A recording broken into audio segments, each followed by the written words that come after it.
How's it going? Wow, it's good to be here. I'm a huge fan, man. Thanks. Yeah.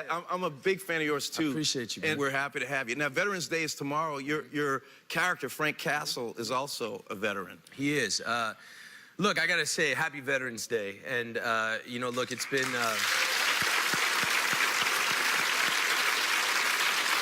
You know, for me, look, I've had roles, played people who served. You know, I've gotten this honor to talk to vets from World War II through Vietnam, Iraq, Afghanistan. Look, at the end of the day, I'm putting on makeup and I'm saying lines for a living, you know, but I'm portraying these people who took the most bold steps that you can take, and that's to put their life on the line for this country. And I take that enormously seriously, and I'm endlessly grateful for the fact that these guys have opened up to me the way they have. That's beautifully said. It's the truth. It is the truth, but you can feel it.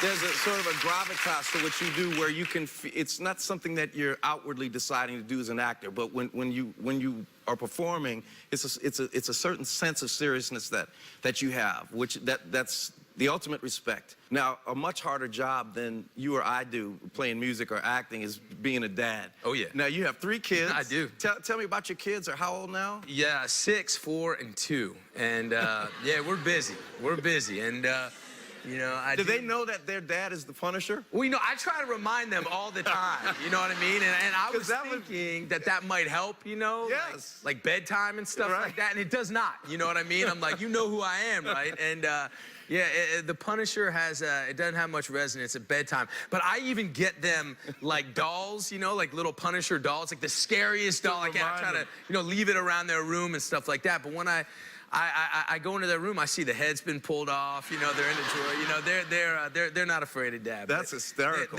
They're my life, man. They're my life. And you know, when I was a younger actor, you know, I had to sort of, you know, steam around and smack myself and try to find emotion. And it was so important for me to sort of be living on the edge and to be right there. And you know, now. I can think about my wife, I can think about my kids, and I can get anywhere because my love is it's strong beyond words. I love that, and I'm glad you said it because we need to hear that more. Yeah, just as a culture, we need to hear it.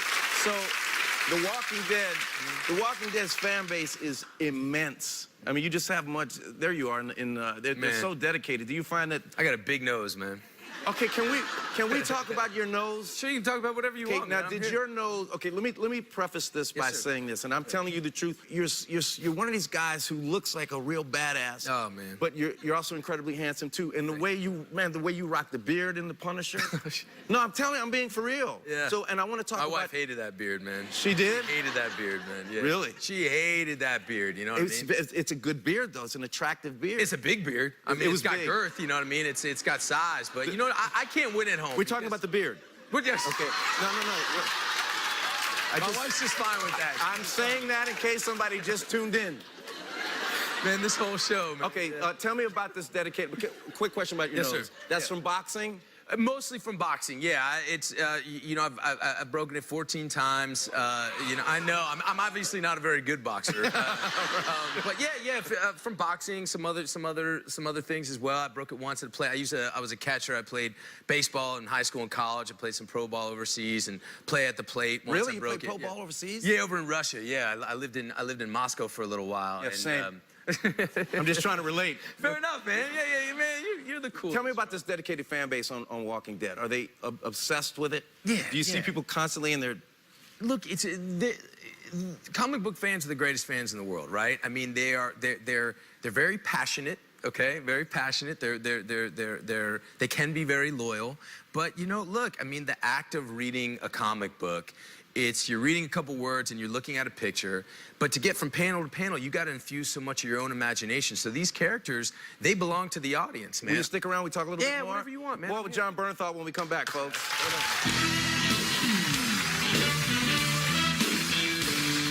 The tradition.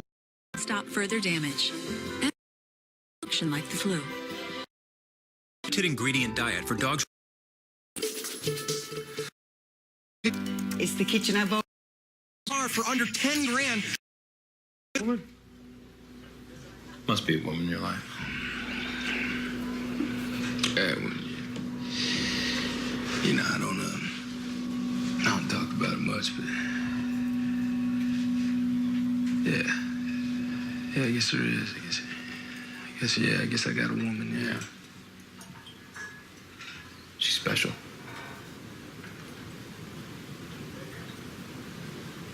Yeah, she is.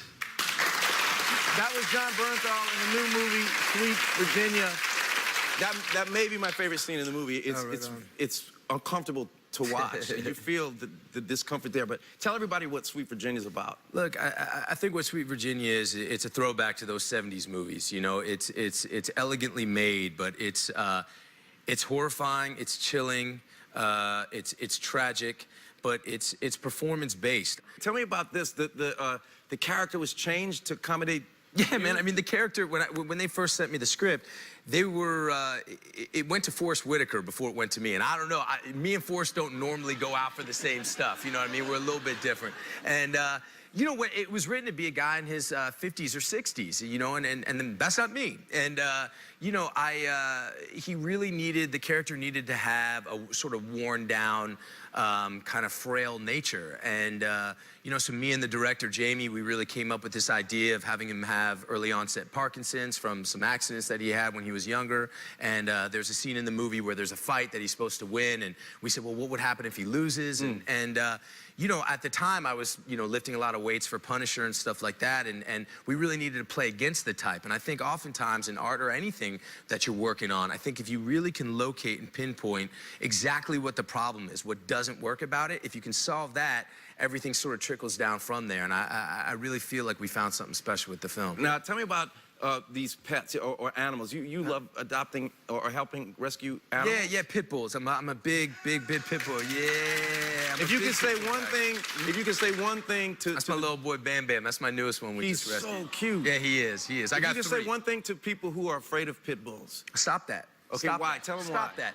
Look, you don't have fear. It's no different than being afraid of somebody for the color of their skin, for their religion, or being afraid of somebody for their sexual orientation. Look, you know, a dog is a dog, you know, and a pit bull is no more likely to bite you than a chihuahua is. I'm going to be honest with you, if a pit bull bites you, it's going to be a lot worse. But, you know, to me, I think everybody has, you have a responsibility to be a responsible dog owner. Train up your dogs. And, but I think the fear-based legislation on dogs and on pit bulls, it's unfounded and it's unfair. I'm really glad you came. I don't know you, but you really seem like a great guy. And I wish you all the best. And we sure hope you come back and see us, John. I would love to, man. Thanks, man. Marvel's The Punisher is available for streaming on Netflix on November 17th. And John's new movie...